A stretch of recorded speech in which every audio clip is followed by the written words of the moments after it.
Good morning, everybody. Happy Mother's Day to all the mothers out there. And for those of you who woke up this morning without your mom, as she has transitioned from this life, you have our hearts today, seeing as though I am sitting here with two young ladies who mom transitioned 4 years ago. And they are in a different place today, and they have um, inform me that they're ready to talk about their journey and their victories, their triumphs, and what this journey has brought them into in a place of strength, productivity, creativity, and just an overall another outlook on life, I will assume. And so I'm glad to be here with them today. These are my nieces. I have with me the lady with the puffy hair is Mariana, also known as Anna. And sitting next to her is Shari, affectionately known as AJ. And I am excited to have them here today. This is a beautiful day out there. It really is. And I'm just happy to see them thriving and smiling on a day like today. This is a total change from what I have witnessed over the years.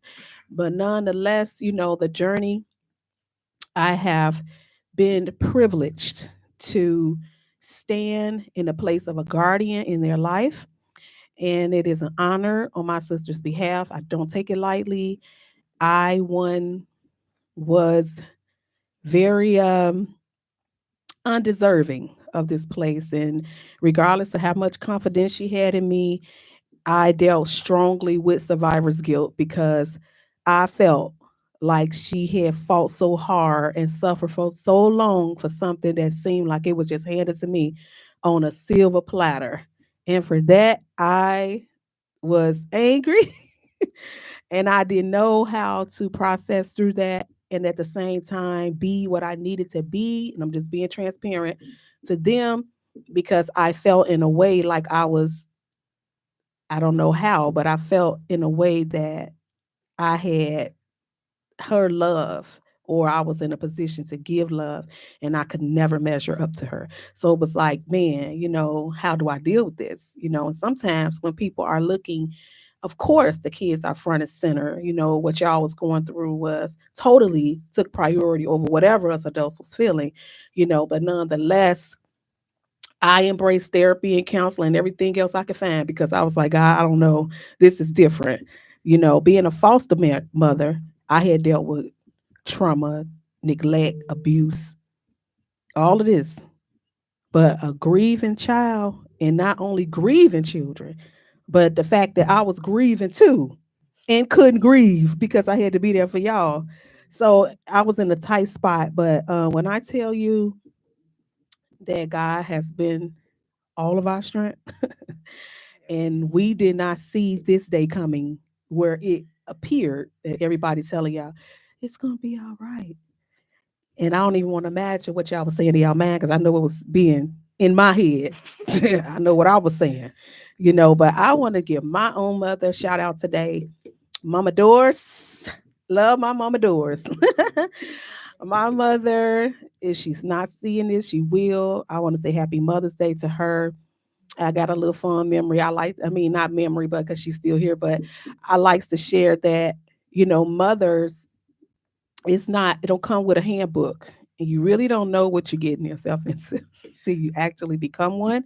And the kids play a key role in molding us and who we are and teaching us how to love and stretch us past the capacity we think we have. And we come to learn that somehow we've been given this capacity to love y'all through the rebellion, through the hard headed, through the everything. We still, some type of way, can come back to that seat of love and cover y'all and protect y'all and still be present in y'all life. But I remember this when I was like 15 years old with my mom. Outside of the loving, caring, cute little doors that y'all know today, the grandkids, the cute doors that y'all know. Oh, hi, Sherry. Oh, that doors, yeah, I knew a different doors. So the doors that I knew, I remember one Halloween.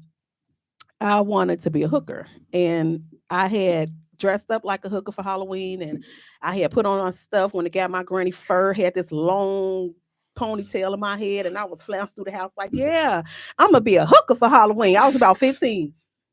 And don't you know how people joke and say, girl, I'm gonna hit you so fast and so hard you ain't gonna know what hit you? It was one of those moments. So I was in the room looking in my closet for something else. I don't know if I was looking for some more shoes. I don't know if I was looking for some additional accessories to come with my costume. The next thing I know, I was laying in the closet on the floor in between the double doors. And I don't remember how I got down there. And she probably would be so like I know she didn't say that. I know she ain't tell that. Yes, mama. I appreciate you because just the very thought, even I thought about that's what I wanted to do. I had second thoughts after that when I was scrambling my way up off that closet floor. Like, I don't even remember how I got here. She had came in there and slayed me, okay? Real quick, fast, and in a hurry, and declared, not in my house. So I thank God for you, Mom. If it wasn't for you, I don't know where I would be today. I'm the woman I am today because of you, your strength, your tenacity, and your determination, and overall, your unconditional love has molded me. And I am eternally grateful and indebted to you in so many ways. So, ladies, how y'all doing today? Well, I'm doing okay. Y'all could come a Doing little fine. down. Yeah, push it to you a little bit. It's okay. As long as you four fingers like this, you're good.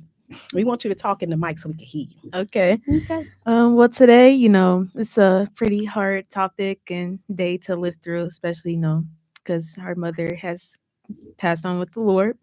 But, I just, every Mother's Day, I just think of it and I'm just like, my mother, I would, she wouldn't want me to cry. She wouldn't want me sad. And like, how she was brought up and how she like raised us, like she was just so sweet and she was caring and strong and a very strong woman. So, She was. I just feel like I have to portray that image as well because I would not want to like cry every Mother's Day. Mm-hmm. I'm just gonna like, I have family, I have my siblings, like my brother and my sister, and it's just a blessing that I have them because I know that she's gone, but we have each other. So She wouldn't have it no other way. Thank yeah. you for sharing that. Shari, this is what I wanted to dig into. And you're such a, I don't know, it's a unique place in this here segment because I remember you sharing with me, first of all, we had came down to Green Bay, right? Came down to Green Bay, it was around your birthday. And we was looking forward to celebrating your birthday. And lo and behold, we gets the news that mom didn't have long with us. And I can imagine every birthday probably jars that memory and takes away the joy of it being another birthday.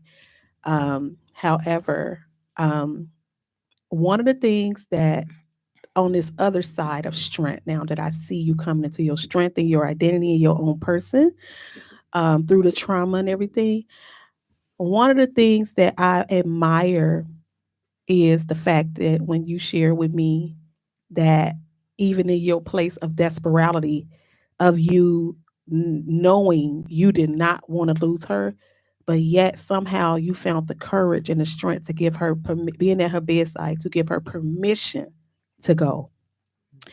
And if you don't, you know, of course I'm sensitive. Like I don't want you like, going into a place that you feel going to bring your mood down.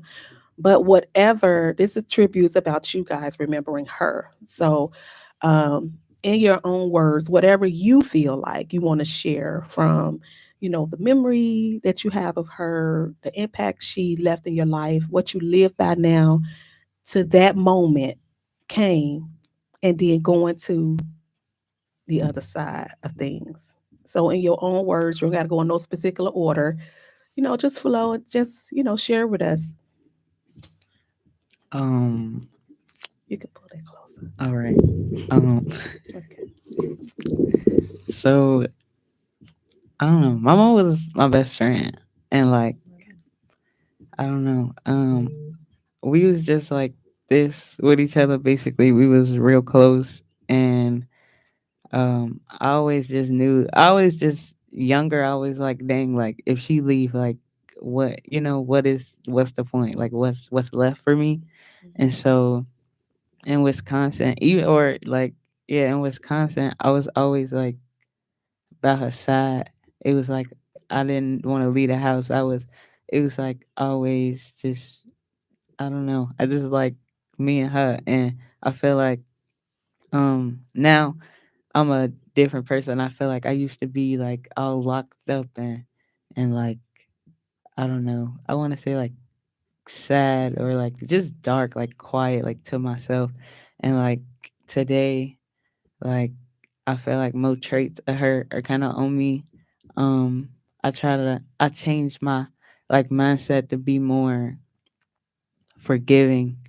Um, she was just a very forgiving person. I never heard her talking about nobody like in a bad way, or even if I felt like you gonna let them do you like that, she'd be like, "No, it's okay. Just forget about it." That Okay, was her favorite so word. It's Yeah. okay. And I it's was always just okay. like, no, it ain't okay. Go ahead. Go ahead. Okay, my bad. But yeah, so I try to be like on a more forgiving, kinder side. Cause I used to be a little tough. A little. Mhm. I used to be a little tough, and um, when I saw, especially yeah, about like when it started coming to that time, like I started being like, dang, like she really finna go. Um, Especially around the time of my birthday. I already didn't like my birthday, but I feel like I was like, see, like I feel like I was able to just prove the point. I was like, this what I be talking about, like, gosh. So it was like, dang, like this just had to be me. That was my mindset. Like this just had to be something that happened. But in my heart, I was always telling my mama like, I don't know what I'm gonna do without you. Like I used to tell her that all the time. And when it came to that point of this might be it, and I saw her like struggling to like she didn't want to leave, but I saw it. I just felt like it was what I had to do. Like I feel like I used to have dreams about it, like I was gonna be like, I want to feel like her lead there, because I used to have dreams that I was gonna be the person to like do that, but I just never knew when or how or none of that. So it Mhm. was like I felt it already. I felt it before I had even went in there. Like this is probably gonna be it. Like it was already that. So I was trying to be calm. I wasn't like crying or nothing. We was just talking until finally, like, you feel me? I don't know. I got like this feeling, and I just start telling her like it's okay. I'm gonna be okay. We gonna be okay. But I feel like that I'ma be okay is kind of what really got it. Cause I, like I said, I used to tell her like, without you, it ain't no me. Like I used to say that. I was like dead serious. Like I'm not planning on like staying here like without you. Like I used to say that. And God, like I'm glad that God was like, yeah, okay, like, cause it could have really been both of us in there. Like I'd be so serious, like I really thought that's how I was gonna be. Like both of us can just leave today, Mhm. but like my granny, my sister, you feel me, my brother, all the family that was down there, I feel like that would have been like horrible. I don't want to put that on nobody, and I definitely know she wouldn't have wanted that. Like, Mhm. so I wanted her to feel peaceful. Like I wanted her to feel like she was gonna be okay Yeah. before she like passed on. And um, I don't know. I was real calm when I went and told everybody. I was like, I didn't know how to word it. I was just kind of like, you know, um, I didn't even know what to say. Like how do you tell somebody like, dang, like, So I just said y'all should just go check in on her. You feel me? But I tried my best to not be. I feel like once people see us break down, they kind of lose it. Like everybody feel like, oh, like, I remember Shamaya tell me, she'd be like, when I be comforting her or any of my cousins, they'd be like, we supposed to be doing this. But it's like, for us to be strong, we got to see each other strong. Like, so it's like, I was trying to be that strong person. Like, I was trying to be that kind of guide, I guess. Like, it's just to let people know that it was gonna be okay. Like I didn't want nobody to like feel like it was just raining down and So, Yeah, but it was a moment that we wasn't expecting for y'all to be okay. hmm But it to see when you shared that with me, that you pretty much had gave permission because you one that she was really, really, really worried about. Um, and I was there when she gave birth to you, and it, she was in labor for a long time, but you made it, so but to see the bond over the years, and also to take into account there's so many young people, because we see older people saying, my mom's not here, but you were 16 and you were 12. As a 12-year old, because I don't, still today, I don't think you really, really knew like we did what was getting ready to take place, right? And I think we kind of left you out of it, to try to protect you, and we didn't want to put too much on you. And plus, we knew she didn't want us to tell y'all, but we had to at some point. But at 12 years old, um, in your world, in your own words, being that young, and mom just gone. I would imagine for both of y'all, it seemed like Spike just cut the lights out. Like, okay, so you know what I mean? Because at this young, and even in our life, our mom is our whole world. Yes. That's all you know is mama, right? Yeah. So this, what I'm glad about is that this not a pitiful thing, because you guys have. When I say I applaud y'all and I give God all the glory for how far He's brought y'all. Uh, but being 12 years old, 2 years away from 10, did you? What was going through your mind when you, first of all, when you when you left mom's house? Um, do you did I just like make you come with me? No, I'm just saying. Did I make you come with me? What do you remember with leaving Um, home? well, the whole experience, like with her being sick, like Mhm. I already went through a lot like during school when I was younger. So it was a lot like being different, not being in like the area I'm used to be in. So it was like that pressure on me and then that anxiety. And then like I started going into depression by that time. So like when I'll be upstairs, like obviously I'm young, I don't know anything, like, but it's just like I know like my mom was sick. I didn't know what cancer was at the time, but like, I would like search up different stuff at school trying to figure out what was wrong. And then I finally figured out what it was. But I didn't know it was that severe. I'm just thinking it's like every other like illness or sickness. Like, oh, you go get surgery and you feel better. Because Yeah. at the adolescent age, like, I'm young. I don't know anything, like for real, for real. Mhm. So yeah, like I would just sit there and like watch her. Like it was so bad at the point like I cannot sleep, I cannot eat, uh like my hygiene was bad, like my hair was very very tangled to the point where even if I tried to comb it out, it would like literally hurt it, Yeah. my whole scalp. Mhm. So I held her so close, like, oh my god, trying to cry. Like, Take your time. It's okay.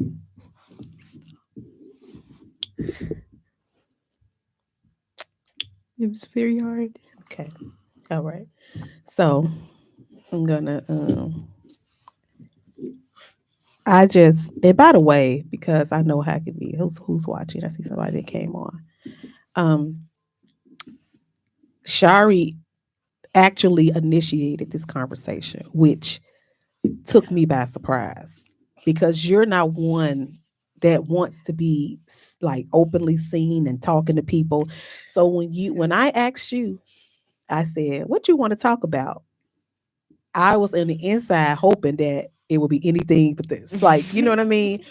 But then it showed me where you have arrived in your healing when you said, I want to talk about losing my mom. I want to talk about how I overcame social anxiety. I want to talk about this. I want to talk about that. And I was like, really? So, of course, I was not going to deny you the opportunity to talk about these things. So, that's just saying that because no way, form, or fashion would I ever use no platform I'm on to expose y'all hurt, y'all pity, y'all sadness, none of that. I would never do that. So just so I'm clear, you wanted this. You wanted to come on and talk. So I'm just making sure, that's understood. You wanted to come on and talk. Yeah. And then your sister is here and she's obviously, feeling it, which is okay, which is okay. It's absolutely okay because she was a very much love. Yeah, well, it was a very tough journey, like just to see my mom like that. But in the end, like like my sister, she was with her, and like she told me the news, and I was like, oh my god, like you lying, like. And my sister, like, no, like she didn't even tell me she was gone. She just said she pointed up to the sky. I remember that, and I was like, you lying, like. She was like, nah, like, why would I lie about that? Like, I'm like, oh my god, like I didn't cry, which normally, cause I'm the youngest, like I'm very sensitive about my mother. So like people expect me to cry. When I found out, I did not cry. I was just in shock. So, Yeah, shock. but during that, like I didn't know, like I was already talking to you like way before she passed. So like I always felt like you were another like mother to me, or like you were like another mother figure for me. And that's why like every time like when she told me like, oh, you want to go somewhere, I'd be like, oh, I want to go to TT Nut's house, like all the time. Would just be daily like, oh, I want to go over there. So like when it all came like down to, oh, like where are we gonna go, the first instinct was you. And my father, he helped me. He told me like, he gave me permission.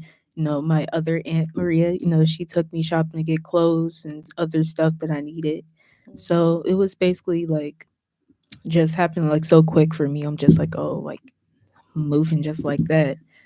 It was instant. So And the thing of it is that she told me, um, way before she got bad off. She told me, she said, I've sat back and watched you take care of kids that you didn't give birth to. I watched you be a foster parent. I watched you love kids that you didn't birth. And she wanted that, but she never, how she felt about talking about Dan. So she didn't never want to say Mhm. if something happened to me. But she was letting me know, like, you know what to do, pretty much. You understand the assignment. So just know this is what I'm requesting of you, And but fast forward, right? So y'all came, y'all settled in, and I saw, like, looking at the kids I'm looking at today, it's different kids than what came home with me. So it's like, okay, I saw that along the journey about her being down a lot, whatever, y'all had to shoulder a lot of burdens at school and different people treating y'all the same way at the school, the bullying and this and that. And when you told me that you wanted to talk about the social anxiety, like what was that like, and what did it feel like to overcome that?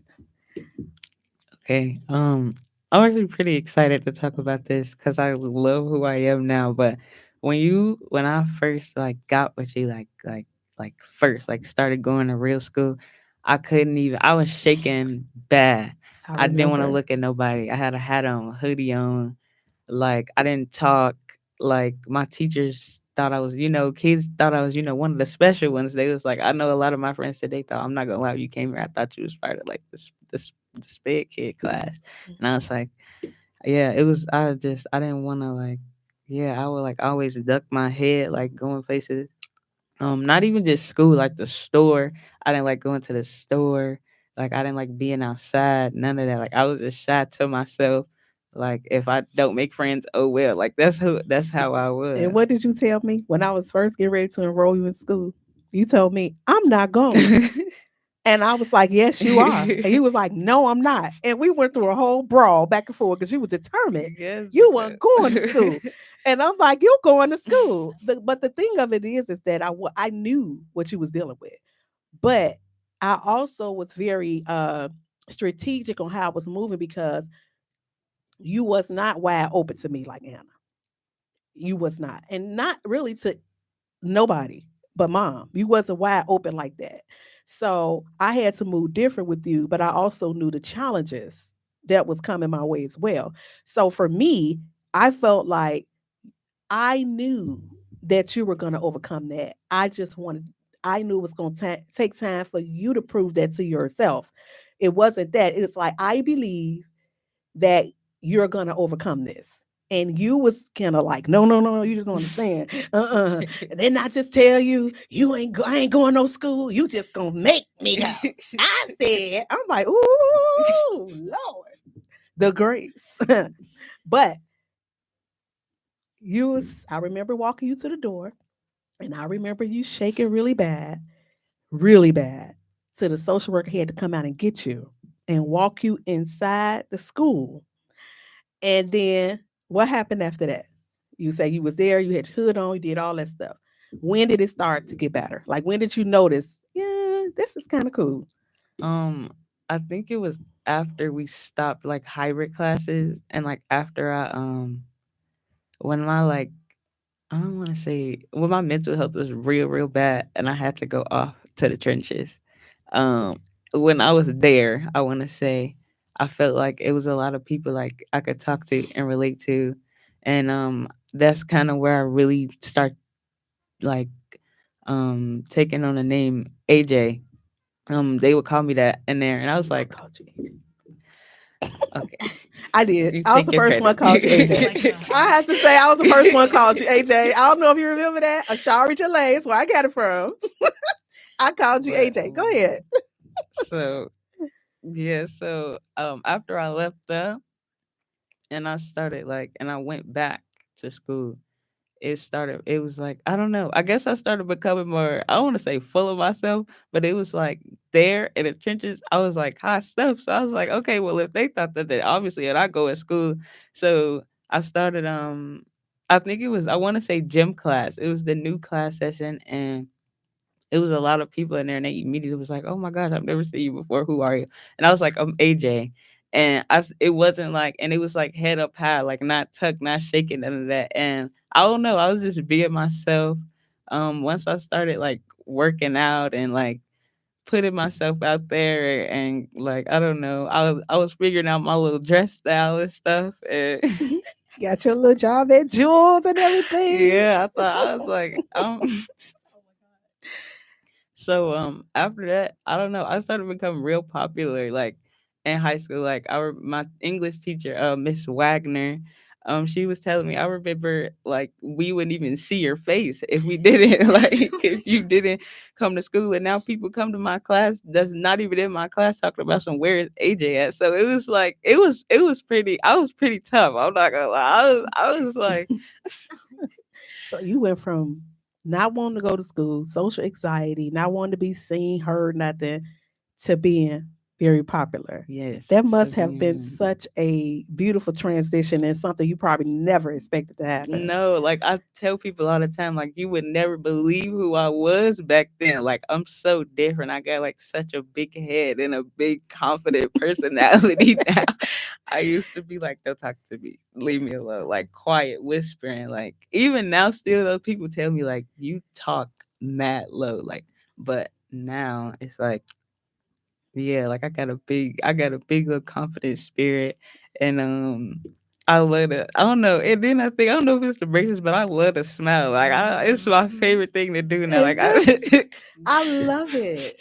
That's the opposite of what everybody knew. So it's like when I think about giving tribute to mom and thinking about mom, I'm like, she would absolutely love this. yeah, She would absolutely love this. If I could just tell her, you would not believe how Shari has bloomed and blossomed. Amazing. Absolutely amazing. And to my little over here, okay, the dancer. The dancer. This is the singer, songwriter, producer, whatever you want to call it. This is the dancer right here. I'm talking about walk right in some of the major high schools out there in the suburbs where we live. Tried out for dance teams. She had the skills, she had it, and they could not turn her away. She came with the fire, y'all. And that's what I love. On the other side of the gloom, here come the sunshine. Here come the blooming. I remember this day, the day mom, we put her to rest, and you came in a house. I will never forget this as long as I am alive. Okay. You came in from the funeral, stood in the middle of my kitchen floor with your purple dress on. And I think you had those two ponytails then. Did you have two ponytails? Mm-mm. I Oh, had braids in my hair. That's okay. it. You had braids. And you stood in the middle of that floor. I'm not finna cry. And you looked and said, who gonna be my mama now? Oh Lord. Baby, when I tell you every single fight I had on the inside of me rose up like a warrior, because I was just like, and I would never ever try to put myself in the category of mom. But my word to you was what? Do you remember what I said to you after that? You don't remember? I said, I'm going to be whatever you need me to be. And after that, I put my dukes up in the natural and the spirit. And I was like, we finna fight God. Because what's not finna happen is for her to live this life and not have mom and not have nobody she can look at like a mom. So that was so critical for me. That gave me so much empowerment when you ask that question. When you ask that question, who gonna be my mama now? Everything in me rose up like a transformer. But anyway, so it's just been so awesome and amazing to sit back and watch the competitions, to watch you with your guitar, Shari, just self-taught. Did you teach yourself the I guitar? did. You sat here, she self-taught herself to play the guitar. It's just amazing what will come out of us. I've been doing previous segments on process for purpose, pain and the purpose. That's all I have been hearing for the last couple of weeks is the process to the purpose or pain that come out. It had to happen. This happened. And because this happened, this happened. Do you guys find anywhere in this journey with your skill, with your music, with your dancing, did not having her here or dealing with that, did that fuel a lot of your passions? Like, I got to do this. Did you ever feel like, you know, this is my this is kind of how my cope. This is something I go to give me that fire to make it. Did you kind of think about that along the way? Yeah, it don't matter who go first. Okay. Um, um, I want to say that when I when my mama passed, I would always before she passed, I would tell her that she was my number one reason to do anything, to live, and she used to tell me to find another one just in case, just backup plan, Wow. and I still haven't. I still live for her. She's still my number one reason. Like I always be like, at some point I'm gonna see her again. And like I went like when I went to college, I said I wanted to be the one to go and actually get something because I always used to tell her that like still stuff that I do is always like I told her like I had this like I told her I wanted to do this like even with music and I'm like listening to myself, I always just kind of see her in the corner, like bobbing her head. I don't know. I feel like she would like a lot of the songs that I got out now. She Oh would yeah. definitely be my like number one playing it all the time. So it like she fuels me to do most of what I do because she, like I said, was just my number one reason to do anything. And I always had it like just in my heart, like yeah this really much for her like because I don't know keeping that positive and keeping going is just really just so I could see her again at the end of the day like just keep going but She will really be proud of your involvement in church. Because that was something that you was just kind of like that the shades down, turned the lights out, and then to see that turn around, I'm especially proud. But I know if she just knew that, oh my God, she would be ecstatic. Like, yeah wow, um what? I do pride myself and like Christ is Lord going to church like every um mostly every Sunday unless it's like something but um I don't know. And then I always been like kind of like I was like I don't even a lot of stuff I was just like I don't know if it was the community I was in or but at first I was just like this seemed kind of toxic like I don't know and then I then I got like older and I went through a real like really tough time at some point in my life. It was bad. I thought I was gonna spiral all over again, and I was like, I don't never want that to be like me. So I did I bought me a Bible. It's navy blue. I got me a Bible. I started going to church. I started praying. Like I still do all of that, and it's like my number one thing. Like I always bring it up. Like even if you don't want to hear it, I'm gonna say like yeah. Like I don't play about God. Like we like this. Like that's bestie right there. So it's like um I think she would 100% be proud to to hear that I'm yeah, so much more in tune with it now because I'm not missing my chance. Like I'm seeing her get I dead know that's serious. right, Shari. Give it to me, girl. Like, Like so I only got one thing to do, and so that's get it. I'm gonna see my mom again. And you know what? A lot of people need to consider that as motivation. Okay. But I know she probably up there shouting, yes, yes, yes. I love it. It's just on the other side of this that she was such a beautiful person. She was a prayer warrior. She loved worship. She was a baker who would bake always came for my green smoothies every day. When I came over her house with my green smoothie, telling her how to have me a nice workout and drink. Here she come with a pineapple coconut cake out the refrigerator. To me, look what I made. So now I just want you to taste it. You know, set me up every time, Shari. So what are some of the things y'all, remember, can't forget? Like I know she taught you well with that banana pudding. indeed. I literally everything she made, I was in the kitchen for. So it's like every time somebody be like, "Oh my gosh, you can make this?" Yes, like um I carried a lot of memories I have baking making butter cookies or cheesecakes, just being in the kitchen for that. Her like kind of when I used to make cupcakes for anybody who birthday like was at school and she used to help me do that. Um it's so many things that you just I don't know, like it's just dang. My mama used to do that, like coffee. Yes, love coffee. Bad. Indeed. When I when she first passed away, it was all I drank, like to the point where I can't drink it now. It'll probably make me sick. But it was all I drank. I was like, well, she like this, so hey. But it's so many things that she used to do, that like movie nights or like um I don't know. Me and her, we had a little tough. I was like I said, I was a tough kid, and I just be so grateful that she didn't like. At the end of the day, she still was like, "Come here, like, give me a hug," like, because now I be thinking about that, like, dang, like, what was my problem, like, but it's so many like, yeah, it's so many just moments like at the end of the day, I'll be like I'm sorry, and she just come and she hug me. It's okay, and then she still, she still would just embrace me. Like I never felt like I wasn't loved like by her. Like even if I felt myself like, dang, I was real mean to her today or something like that. It was never a moment where she was holding that against me or nothing like that. And she loved all of us bad. Yes. Like it wasn't like even if she didn't show like but she did not play about us. It was gentle, but she did not play about us. You could say anything and you just see that little crinkle in her brow, like Yes. ready. The So thunder was coming behind. And what about you, Anna?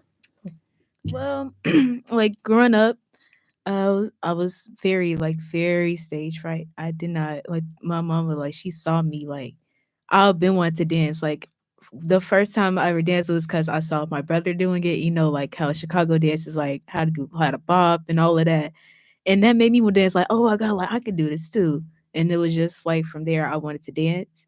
And then at my elementary school that we all went to, we had electives, and I figured out, oh, they have dance, and that's where I learned my love for like ballet and wanted to turn. And the more I did it, like I just see my mama like watch me, and I made a couple of friends, and I was introduced to majorette, and I watched it like 24/7. I was like, like it was like a mixture. Like they did ballet and they did like bucket and stuff, like parades and all of that. Mhm. But my mother did not like that because of like how provocative it looked, I believe.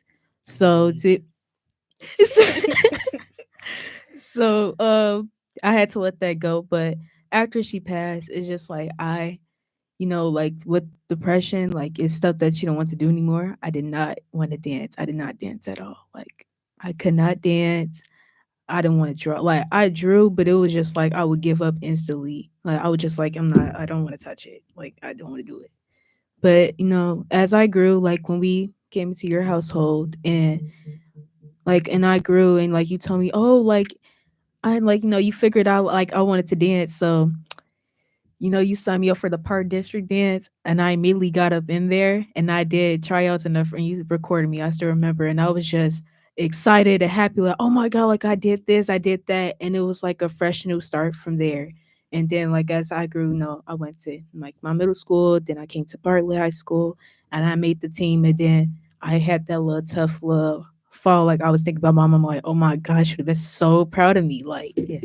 Like it's not bucking, but it's like ballet, and that's like one of the things I really loved, and that she saw me do the most. I would just twirl in the living room and all this other stuff, and she'll see me outside in the grass, just like trying different tricks, and it's I know it's just like, oh, she would have loved this so much.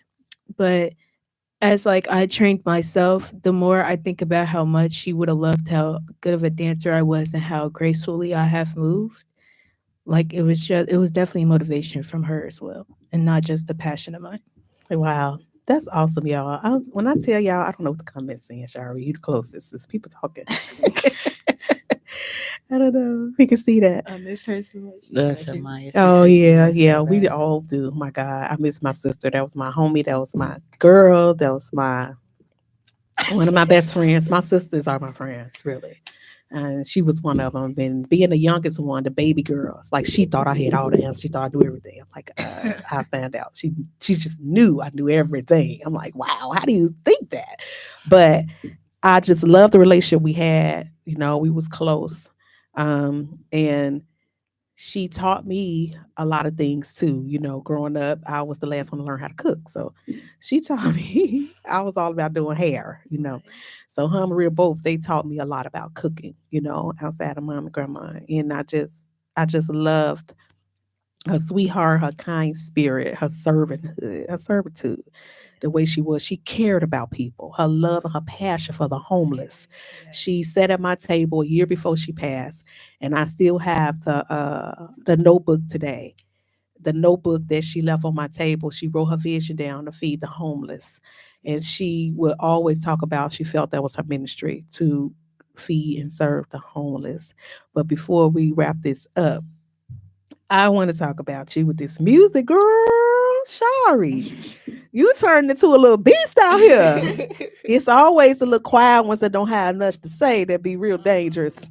Okay, so the intro of this particular broadcast coming on, that was her music. What is the name of that? It has a name.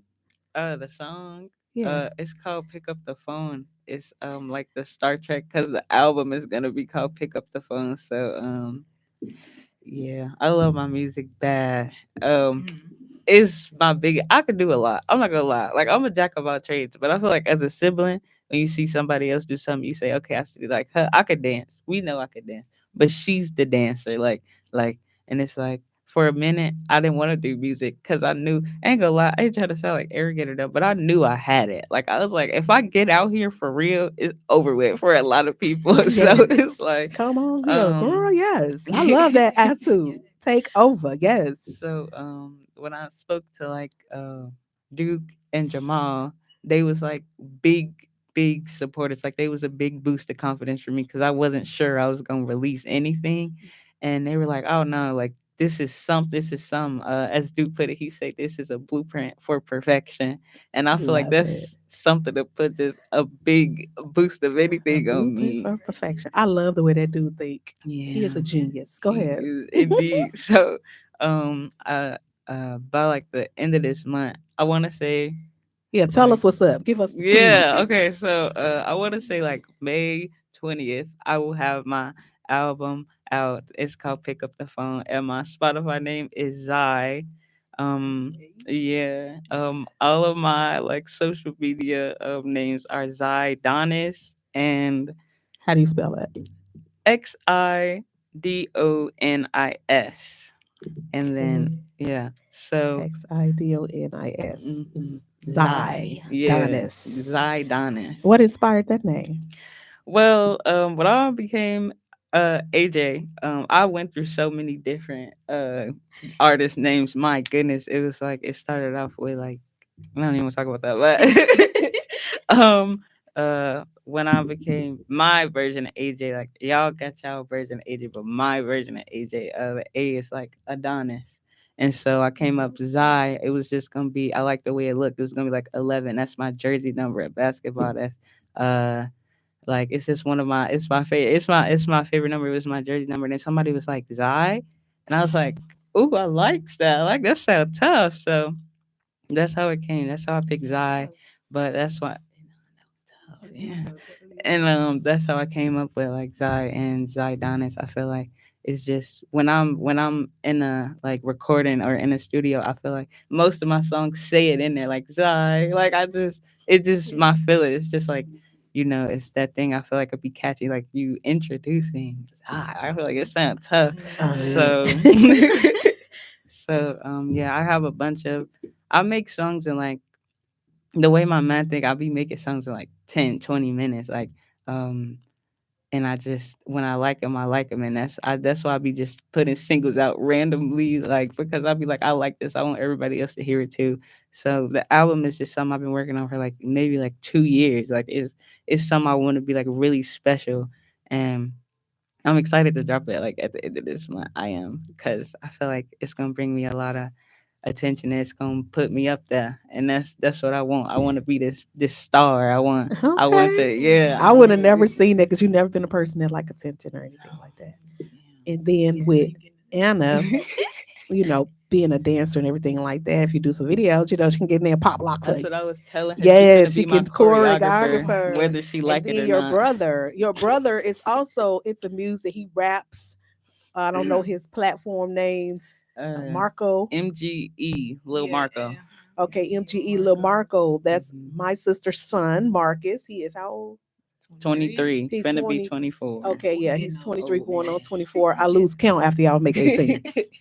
So, I'm just glad to see y'all thriving and getting ready to soar and the things y'all promised her, like, Mom, we're gonna be something, we're gonna do it, we're gonna be something. But before we go, what do you say to those that woke up without a mom today?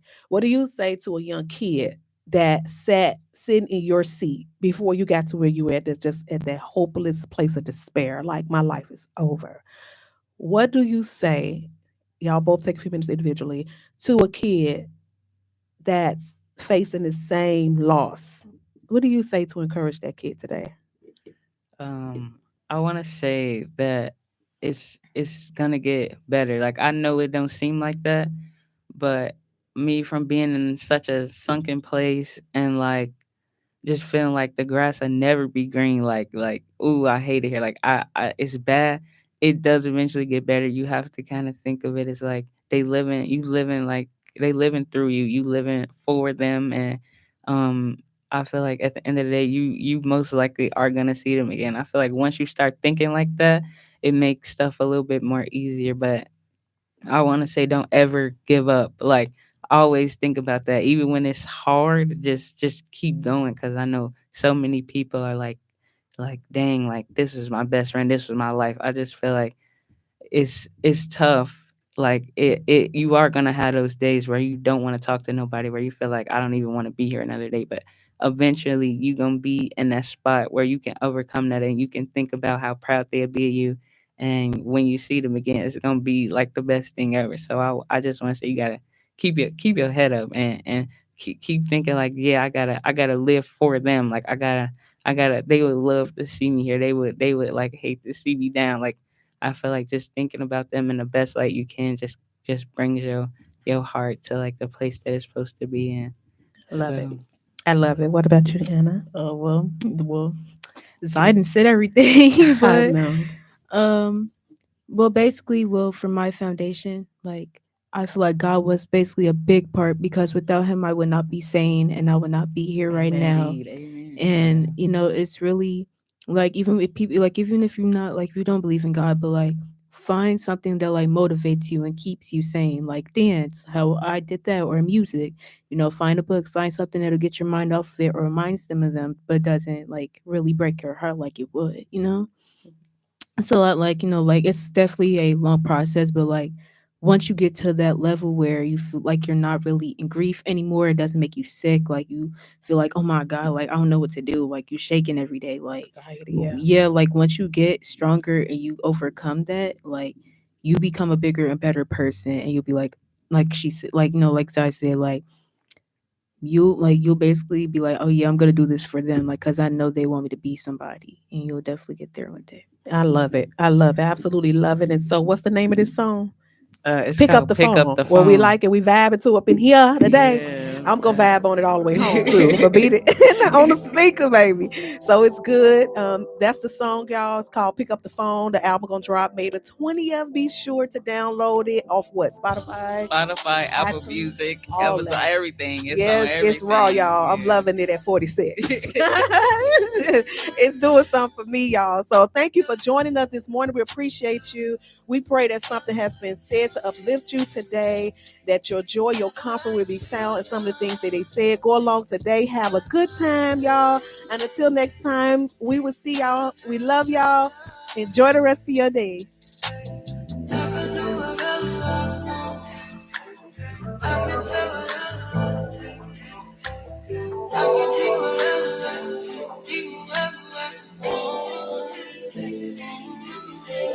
Music